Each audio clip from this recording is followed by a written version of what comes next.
अब इसमें एक स्पीड असिस्ट सिस्टम आता है, ये भी एक बहुत यूनिक फीचर है। जो भी आपके रोड के ऊपर स्पीड लिमिट के साइंस होते हैं ये उसे रीड करता है और उस हिसाब से अपनी स्पीड को भी एडजस्ट करता है। अब इसमें 3 अलग अलग फंक्शंस आते हैं, यानी 3 सेटिंग्स आती हैं स्पीड वार्निंग की, मैनुअल और इंटेलिजेंट।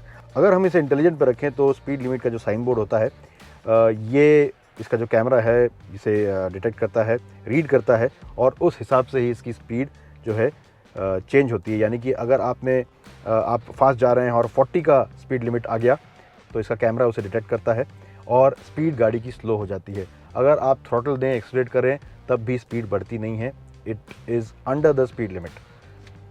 सिमिलरली अगर आप आगे जाके स्पीड लिमिट चेंज हो जाती है, 40 से 60 हो जाती है, तो गाड़ी की स्पीड अपने आप बढ़ जाती है। तो ये एक इंटेलिजेंट सिस्टम है। अगर आपने इसे मैनुअल पे किया तो मैनुअल पे आप स्पीड लिमिट सेट कर सकते हैं।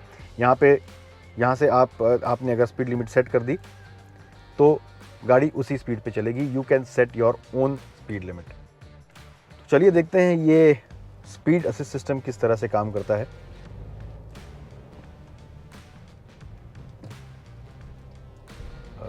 अब मैं स्पीड ब्रेकर के बाद अपनी स्पीड को इंक्रीज करूंगा। अब मैं अराउंड 60 की स्पीड से जा रहा हूं और 40 किलोमीटर का स्पीड लिमिट का आ गया है।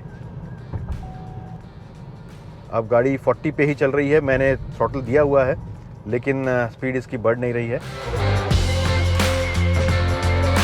स्पीड असिस्ट सिस्टम के बाद अब मैं एक और फीचर आपको बताने वाला हूं जो है फॉरवर्ड कोलिजन वार्निंग।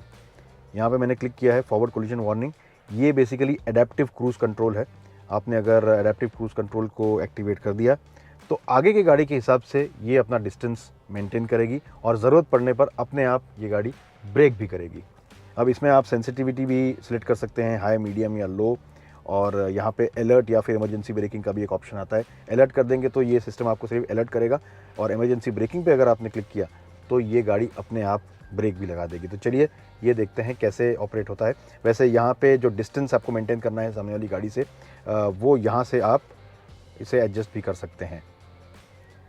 इसको ट्विस्ट करने से डिस्टेंस कम हो जाता है और ये डिस्टेंस इससे बढ़ जाता है। अब ये जो डिस्टेंस है ये मीटर्स वगैरह में कैलकुलेट नहीं होता है, बल्कि टाइम टू कोलिजन जो होता है उससे ये कैलकुलेट होता है। यानी कि अगर सामने वाली गाड़ी ने ब्रेक लगा दिया तो कितनी देर में आप उससे कोलाइड करेंगे, वो हिसाब से ये डिस्टेंस अपना कैलकुलेट होता है। तो चलिए अभी हमने इसे मैक्सिमम पे रखा है और शुरू करते हैं। अब मैंने इसे सिलेक्ट कर लिया है यहाँ से और मिनिमम स्पीड जो है ये 30 किलोमीटर्स की बाय डिफ़ॉल्ट सेट हो जाती है और इसे मैं इंक्रीज़ भी कर सकता हूँ। अब मैंने अपनी क्रूज़ कंट्रोल की स्पीड 50 किलोमीटर्स की रखी है, लेकिन आगे वाली गाड़ी 50 से कम स्पीड में जब हो जाएगी तब ये गाड़ी ऑटोमेटिकली ब्रेक करेगी।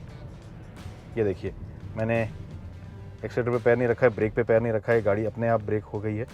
सामने वाली गाड़ी के हिसाब से ये ब्रेक करेगी और एक्सीलरेट भी करेगी। अगर सामने वाली गाड़ी की स्पीड बढ़ जाती है तो ये भी अपनी स्पीड बढ़ाएगी ऑटोमेटिकली।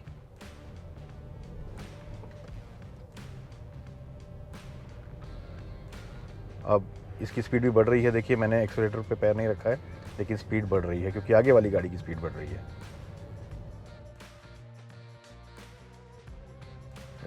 अभी इसने ब्रेक कर दिया और हम भी ब्रेक हो गए। अब क्योंकि ये गाड़ी हमारे सामने है इसलिए मेरी स्पीड जो है इससे एडजस्ट हो रही है। अगर मैं अपना लेन चेंज करता हूँ और इस गाड़ी के लेन से बाहर आ जाता हूँ तब जो मेरी ओरिजिनल स्पीड थी 50 किलोमीटर्स का जो मैंने सेट किया था क्रूज़ कंट्रोल पे, वो मेंटेन होगी इस तरह से। मैंने लेन चेंज कर दिया है। अब देखिए मेरी स्पीड बढ़ रही है गाड़ी की। मैंने एक्सीलेटर नहीं दिया है but it is gaining speed और ये 50 किलोमीटर्स पे सेट हो जाएगा।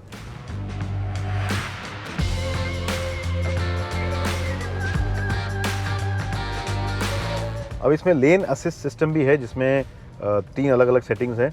एक है लेन डिपार्चर वार्निंग, क्योंकि अगर आपने अपने लेन से बाहर जा रहे हैं तो एक वार्निंग आता है, एक बीप आती है, लेकिन उसके लिए आपको मिनिमम 60 किलोमीटर्स की स्पीड पे चलना होगा, तब ये लेन असिस्ट सिस्टम जो है काम करता है।